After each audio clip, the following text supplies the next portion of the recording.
Do you remember when you used to dream without limits? When you could imagine a life so much bigger than where you were? But now you hesitate. You tell yourself you're being realistic, but deep down you're just scared. Scared that if you dream too big, reality will slap you back down. Nakakapagod na kasi yung paulit-ulit na pag-asa, tapos ending. Masakit lang. Somewhere along the way, life taught you to lower the volume of your hopes. You've learned that the higher you climb, the harder the fall.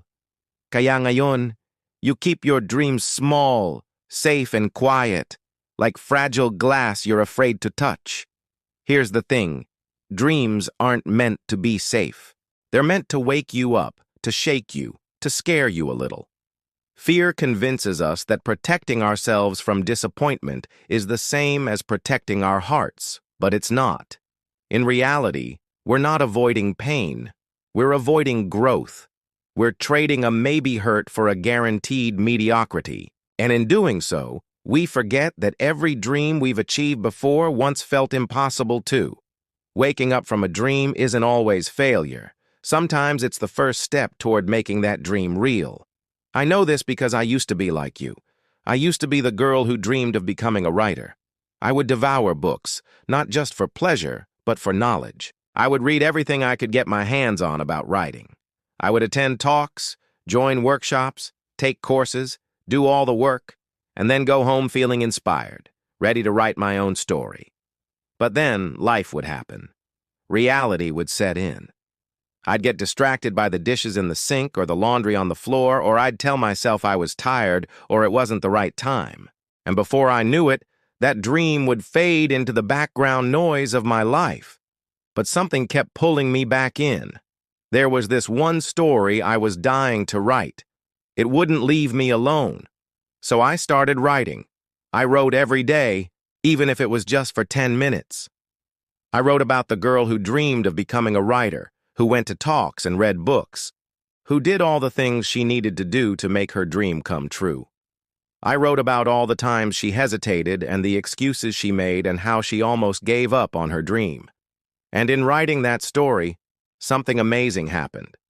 I stopped living in the fantasy and started living in the work. I stopped dreaming of becoming a writer and started working on becoming a writer. I stopped hoping and started doing. And guess what? I failed. I failed a lot. My first story was rejected 26 times before someone finally published it. But something had shifted inside of me. I wasn't afraid of rejection anymore. In fact, I was kind of excited by it, because with each rejection came a chance to improve, to grow, to get better. I learned that success isn't the opposite of failure. It's the result of failing forward, of learning from your failures and using those lessons to fuel your next attempt. So here's my challenge to you. Dream again, even if it scares you, especially if it scares you. Because the worst that can happen is you fail. But the best that can happen is you finally live the life you've been imagining. Don't let fear hold you back. Don't let doubt whisper in your ear that you're not enough. You are enough. And if you don't believe me, then believe in yourself. Trust me, the world needs your light. It needs your story. It needs you to chase your dreams, even if they scare you, because that's where the magic happens.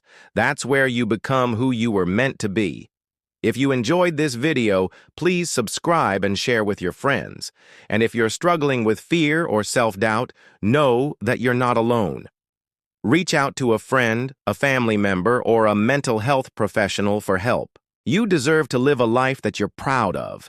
You deserve to chase your dreams even if they scare you. So go out there and do something that scares you today. You never know where it might lead. Until next time, take care.